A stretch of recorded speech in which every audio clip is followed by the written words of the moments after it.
এই মুহূর্তে আমার দোস্ত ইকবাল হাসান নীরব, হ্যাঁ ইকবাল হাসান নীরবের চেহারা দেখা যায়। সে রান্না বান্নার কাজ শুরু করছেন।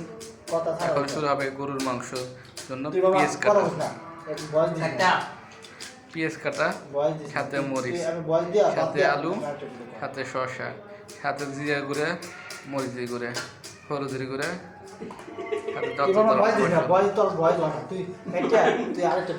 না হবে না, এইটাই হবে তোমার জন্য সেরা ভিডিও, সেরা রান্না। এই রান্না আরও সাথে খাবে 5 জনে, তারা প্রশংসা করবে এবং এইটা তোমাকে আমরা ইসে পাঠাই দেবো বিদেশে। বিদেশ থেকে কমেন্ট করবে যে ছেলেটাতে ভালো রান্না করতে পারে, তাকে আমরা এই দেশের রাঁধুনি হিসেবে নিতে চাই। তো সেই হিসেবে রাঁধুনি হিসেবে তোমাকে বিদেশে 1,50,000 টাকা স্যালারি, এটা বেতনের চাকরি দেওয়া হবে। কি ভিডিও করতো? কাটা ভিডিও করি তো, চেহারা ভিডিও করতেছি। এটা নিয়ে হারে এই যে মাংস 2 কেজি 500 গ্রাম,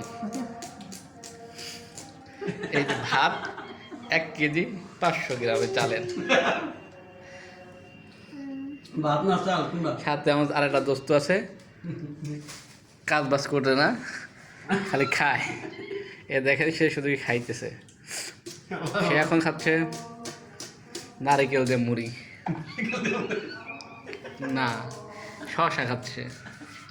না এটা শশাও না, একটু ভালো করে ক্যামেরা দেখাই। এটা আনারস, পাকা পাকা আনারস। সে নিজে পাইকে যাচ্ছে খাইতে খেতে। হ্যাঁ, দাড়ি মারি উঠে গেছে বড়। আর একদম ভালো নিয়ে আসতে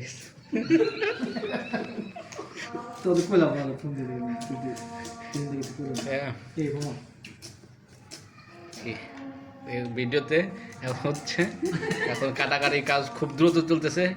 বোঝা যাচ্ছে ইকবাল হাসান নীরব খুব ভালো পেঁয়াজ কাটতে পারে, দেশি পেঁয়াজ।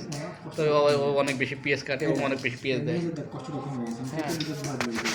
এই তো এটা কইছি 10 টাকা কইছি। এই জন্য তো কত বড় বড় মাংস, একটা মাংসই হয়ে যাবে 200 গ্রাম।